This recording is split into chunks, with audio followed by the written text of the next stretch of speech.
18 जनवरी 2025 दोपहर के 3 बजे हैदराबाद के मीरपेट पुलिस स्टेशन में गुरुमूर्ति घबराई हालत में अपने इन लॉज के साथ आता है और वहाँ के पुलिस ऑफिसर से कहता है कि उसकी वाइफ माधवी घर से जाने के बाद से अभी तक लौटी नहीं है। माधवी की माँ पुलिस को बताती है कि जब 16 जनवरी को यानी 2 दिन पहले जब माधवी का कॉल नहीं उठा तो उन्हें लगा कि शायद संक्रांति फेस्टिवल की वजह से वो घर के काम में बिजी होगी। लेकिन पूरा दिन बीत जाने पर भी जब माधवी ने उन्हें कॉल बैक नहीं किया तो उन्होंने अगले दिन फिर से अपनी बेटी को कॉल किया, लेकिन इस बार भी उनकी माधवी से बात नहीं हो पाई। सिंस ऐसा कोई दिन नहीं होता था जब उनकी अपनी बेटी से बात न होती हो, इसलिए अब उन्हें माधवी की चिंता होने लगी थी और इसी वजह से अपनी बेटी का हाल जानने के लिए उन्होंने अपने दामाद गुरुमूर्ति को कॉल लगाई। लेकिन गुरुमूर्ति ने तो उन्हें कुछ ऐसा बताया जिससे उनकी चिंता और बढ़ गई।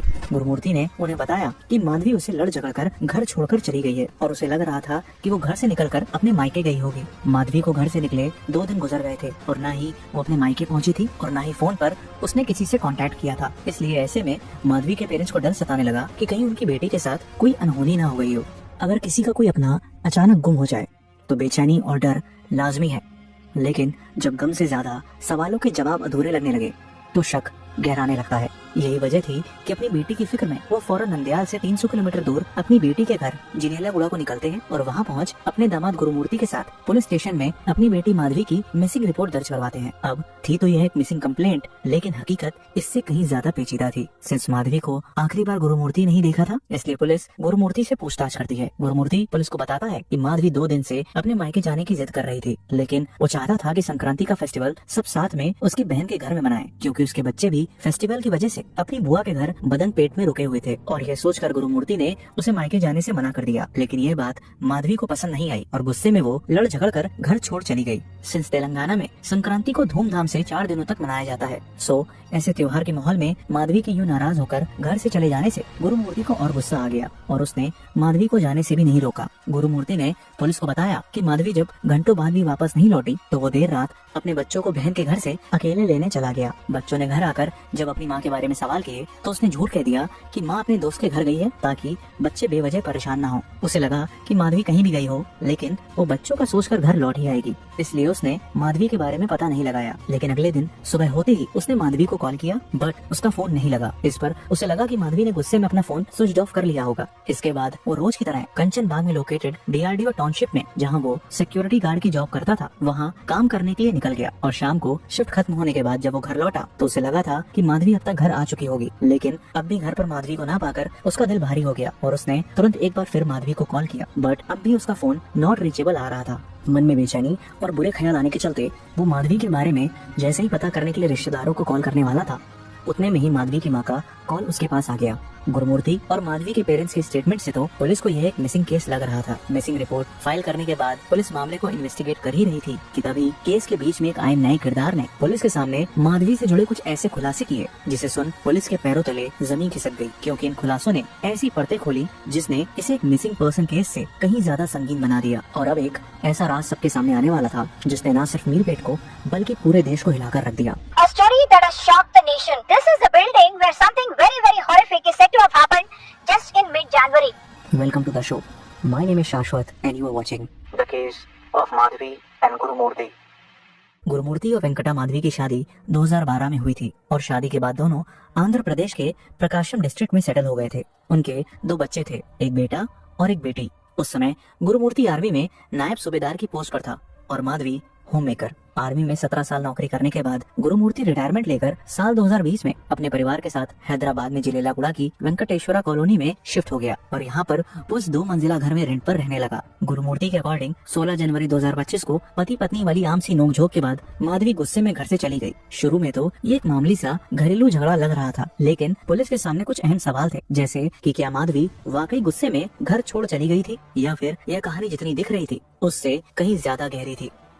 पुलिस ने इन्वेस्टिगेशन में सबसे पहले गुरुमूर्ति के आस पड़ोस में रह रहे लोगों से पूछताछ शुरू की। वहाँ से उन्हें पता चलता है कि उनमें से किसी ने भी माधवी को नहीं देखा था। इनफैक्ट उन्हें तो यह भी नहीं पता था कि माधवी मिसिंग है। क्योंकि संक्रांति की वजह से कुछ लोग अपने गांव गए हुए थे और जो लोग मोहल्ले में भी मौजूद थे उन्हें गुरुमूर्ति के परिवार के बारे में कुछ खास पता भी नहीं था, क्योंकि 5 साल यहाँ रहने के बाद भी गुरुमूर्ति के परिवार ने किसी से मेलजोल नहीं रखा था और न ही उनके बच्चे मोहल्ले के बच्चों के साथ खेला कूदा करते थे। गुरुमूर्ति एंड फैमिली का इस कदर रिजल्ट होना पुलिस के लिए अटपटा सा था, लेकिन इससे भी ज्यादा हैरान कर देने वाले खुलासे से पुलिस को अब रूबरू होना था, क्योंकि जिस किरदार का जिक्र हमने पहले किया था वो शख्स कोई और नहीं बल्कि माधवी के मामा थे, जिन्होंने पुलिस स्टेशन आकर इस केस से जुड़े ऐसे खुलासे किए जिसने सबको हैरानी में डाल दिया। उन्होंने बताया कि माधवी अब कभी नहीं लौटेगी क्योंकि गुरुमूर्ति ने उसे मार डाला है और यह सब गुरुमूर्ति ने उनसे खुद बोला है।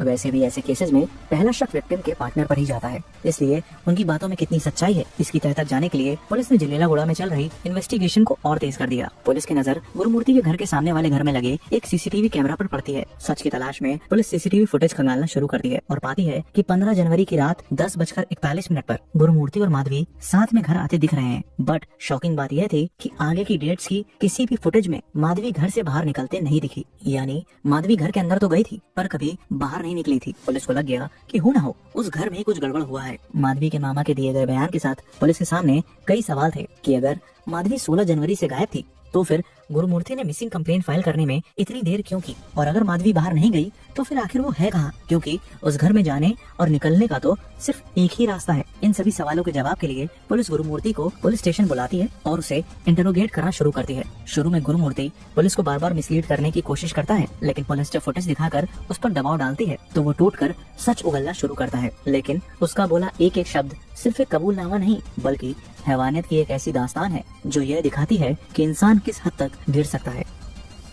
गुरुमूर्ति पुलिस को बताता है कि 16 जनवरी की सुबह 8 बजे से ही माधवी फिर से अपने घर जाने की जिद करने लगी, लेकिन उसने साफ साफ कह दिया कि वो अपने घर नहीं जाएगी बल्कि उसकी बहन सुजाता के घर चलेगी, और इसी बात को लेकर दोनों के बीच बहस होने लगी। यहाँ तक सब वैसे ही हुआ था जैसे गुरुमूर्ति ने पहले भी पुलिस को बताया था, लेकिन इसके बाद चीजें पूरी तरह से बदलने वाली थी। गुरुमूर्ति आगे बताता है कि दोनों के बीच बहस बढ़ती चली गई और गुस्से में माधवी ने अपना मंगलसूत्र उतार उसके मुंह पर मार दिया। गुरुमूर्ति जो पहले से ही बहुत गुस्से में था उसकी अब तो ईगो भी हर्ट हो गई और वो अपना आपा खो बैठा। वो माधवी की गर्दन पकड़ उसका सर इतनी जोर से दीवार पर मारता है कि उसके इम्पैक्ट से माधवी तुरंत ही बेहोश हो जाती है। माधवी की उखड़ती सांसों में वो उसका गला पकड़ जोरों से दबाने लगता है और तब तक नहीं रुकता जब तक वो मेक श्योर नहीं कर लेता कि माधवी मर चुकी है। अपनी पत्नी को मौत के घाट उतारने के बाद उसे डर लगने लगा कि कहीं उसके बच्चों को इस बारे में पता न चल जाए, जो उस वक्त अपनी बुआ के घर में थे। इसलिए वो कैसे भी करके माधवी की बॉडी को ठिकाने लगाना चाहता था, पर इस तरह से ताकि कभी किसी को माधवी की लाश ना मिले, क्योंकि बिना डेड बॉडी के जुर्म साबित करना ऑलमोस्ट इम्पॉसिबल हो जाएगा। माधवी को मार के वो बचने की तरकीबें सोच ही रहा होता है कि उसे मलयालम मूवी सूक्ष्मदर्शनी का एक सीन याद आता है, जिसमें एक भाई अपनी बहन को मारने के बाद केमिकल का यूज करके उसकी बॉडी को पूरी तरह से मेल्ट करता है और फिर उसे टॉयलेट में फ्लश कर देता है। इस मूवी से गुरुमूर्ति को माधवी की लाश ठिकाने लगाने की तरकीब तो समझ आ गई थी, लेकिन उसके पास वो केमिकल नहीं था जिससे लाश को गलाया जा सके। इसलिए गुरुमूर्ति ने इंटरनेट पर ऐसे तरीकों को सर्च करना शुरू किया जिससे वो हाउस होल्ड में मौजूद चीजों का इस्तेमाल करके बॉडी को डिस्पोज कर सके। घंटों नेट पर खोज करने के बाद आखिरकार वो माधवी की लाश बाथरूम में लेकर जाता है और उसके शरीर से कपड़े उतारने के बाद किचन नाइफ से माधवी की बॉडी को 4 अलग अलग हिस्सों में काट उनके छोटे छोटे टुकड़े करना शुरू करता है। कुछ टुकड़ों को वो वाटर हीटर से बॉईल करता है तो कुछ को वो डायरेक्ट स्टोव में रोस्ट करता है। गुरुमूर्ति के अंदर का इंसान तो कब का मर चुका था, क्योंकि जिसके साथ आपने अपनी जिंदगी के इतने साल बिताए हों उसके साथ ऐसा सलूक तो सिर्फ कोई हैवानी इतनी आसानी से कर सकता था। वो ये सब कर ही रहा होता है कि बॉडी को बॉईल करते करते घर में बदबू फैलने लग जाती है। बदबू इतनी तेज थी कि गुरुमूर्ति को मजबूर होकर किचन की खिड़की खोलनी पड़ती है, लेकिन खिड़की खोलने से बदबू अगल बगल के घरों तक पहुंचने लगती है, जिससे परेशान होकर पड़ोसी अपने घर से बाहर निकल आते हैं और देखते हैं कि गुरुमूर्ति के घर से ही धुएं के साथ ये स्मेल फैल रही है। जब वो गुरुमूर्ति से इस बारे में सवाल करते हैं तो वो उन्हें कहता है कि वो तलकाया कुरा यानी मटन करी बना रहा है और यह स्मेल बकरे के सर को पकाने की है। उनके पास शक करने की कोई वजह तो थी नहीं, इसलिए वो सभी वापस अपने घर लौट जाते हैं। गुरुमूर्ति बड़ी चालाकी से इस बहाने से बार बार बच जाता है और अंदर आकर वापस किचन में बॉडी पार्ट्स को पकाने लगता है। उबलने की वजह से मांस बड़ी आसानी से हड्डियों से अलग हो जाता है और फिर वो उन्हीं सॉफ्ट हड्डियों को मूसल से पीसकर पाउडर बना लेता है। फ्लैश को वो जहाँ कई बार टॉयलेट में फ्लश करता है, वहीं हड्डियों के चूरे को पेंट की एक खाली बकेट में डालकर घर से 4 किलोमीटर दूर जिलेलागुड़ा लेक में जाकर बहा देता है। बॉडी को पूरी तरह से डिस्पोज कर वो घर वापस लौटता है और डिटर्जेंट एंड फिनाइल से तब तक घर की सफाई करता है जब तक खून के निशान पूरी तरह से मिट नहीं जाते। इसके बाद वो घर में फैली बदबू को हटाने के लिए हर जगह रूम फ्रेशनर से स्प्रे कर देता है। इतना सब करके गुरुमूर्ति अब किसी भी तरह की कोई गलती नहीं करना चाहता था, इसलिए वो घर का एक एक कोना चेक करता है, यह मेक श्योर करने के लिए कि कहीं कुछ रह ना गया हो। और सेटिस्फाई होने के बाद वो उस बेडरूम को लॉक कर देता है जहाँ उसने लाश को काटा था। माधवी का नामो निशान मिटाने के बाद वो देर रात अपनी बहन के घर जा अपने बच्चों को घर वापस ले आता है।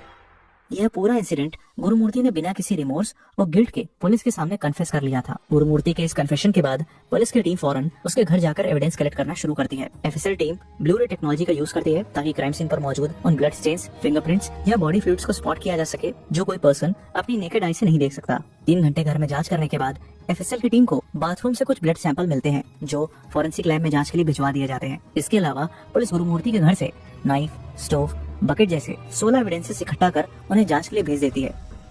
यह केस मीरपेट कुकर केस के नाम से फेमस हो गया क्योंकि शुरुआत में हर जगह मीडिया में यह खबर आ रही थी कि गुरुमूर्ति ने कुकर में बॉडी पार्ट्स को उबाला था, लेकिन बाद में पुलिस ने अपनी इन्वेस्टिगेशन में ये रिवील किया कि इसमें कुकर का कोई कनेक्शन नहीं है। इनफैक्ट उनकी 16 एविडेंसेस की लिस्ट में इसे इंक्लूड तक नहीं किया गया है। पुलिस की एक टीम ने जिलेलागुड़ा लेक में भी कई दिनों तक माधवी की बॉडी के रिमेन्स को एक्सटेंसिवली सर्च किया। पुलिस ने बताया कि उन्हें कुछ स्ट्रॉन्ग एविडेंसेस तो मिल गए थे, लेकिन गुरुमूर्ति पहले भी इन्वेस्टिगेशन के दौरान कई बार उन्हें मिसलीड कर चुका था। इसलिए पुलिस गुरुमूर्ति को 1 या 2 बार नहीं बल्कि 3 बार क्राइम सीन रिकंस्ट्रक्ट कराने के लिए ले जाती है। गुरुमूर्ति के इस ब्रूटल क्राइम की सजा वो छोटे बच्चे भुगत रहे थे जो अब अपनी माँ को खो चुके थे। पुलिस जब उन बच्चों से सवाल करती है तो वो उन्हें बताते हैं कि जब उनके पिता उन्हें घर लेकर आए थे तो उन्हें घर में अजीब सी स्मेल आ रही थी और साथ ही उन्हें अपनी माँ कहीं नजर नहीं आ रही थी। उन बच्चों को नहीं पता था कि उनकी माँ को मारने वाला उनका ही पिता था। इसलिए जब वो गुरुमूर्ति से पूछते हैं कि उनकी माँ कहाँ है तो वो झूठ बोल देता है कि उनकी माँ अपने दोस्त के घर गई हुई है। बच्चों से क्वेश्चनिंग के बाद पुलिस बच्चों और माधवी के माँ के डीएनए सैंपल्स कलेक्ट कर जांच के लिए भेज देती है ताकि क्राइम सीन पर मिले ब्लड सैंपल और डीएनए से उन्हें मैच किया जा सके। इस केस को हर एंगल से इन्वेस्टिगेट करने के बाद पुलिस का मानना है कि यह क्राइम मोमेंट ऑफ एंगर में नहीं बल्कि प्री प्लान्ड है। उनका कहना है कि गुरुमूर्ति माधवी को मारने की फिराक में पहले से ही लगा हुआ था और सिर्फ एक सही मौके की तलाश में था और वो मौका उसे संक्रांति के त्योहार पर मिला जब आस पड़ोस के लोग, उसका मकान मालिक सब अपने गांव जा चुके थे। गुरुमूर्ति सारी साजिशें तो रच चुका था, बस दिक्कत यह थी कि वो अगर माधवी को घर पर मारता तो उसके बच्चे भी इस कत्ल के आई विटनेस बन जाते।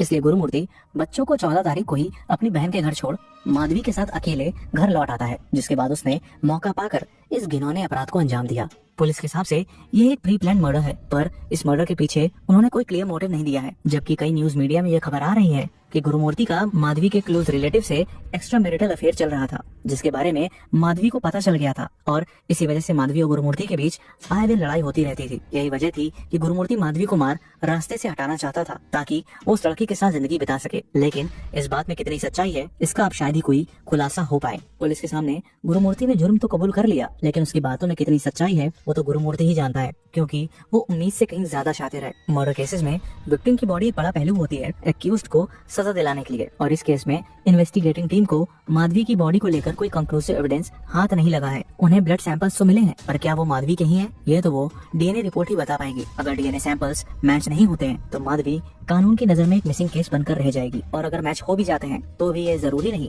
कि गुरुमूर्ति को सजा मिल ही जाए। फिलहाल पुलिस ने गुरुमूर्ति पर बीएनएस के सेक्शन 1031, सेक्शन 238 एंड सेक्शन 85 के तहत चार्जेस प्रेस किए हैं। जिस आदमी के साथ माधवी ने 7 जन्मों की कसमें खाई थी, उसने एक नहीं 2 कत्ल किए थे। पहले उसने अपने अंदर के पति को खत्म किया और फिर हैवानियत की चादर ओढ़ उसने माधवी और उसके साथ खाई कसमों का दुनिया से ही नामो निशान मिटा दिया।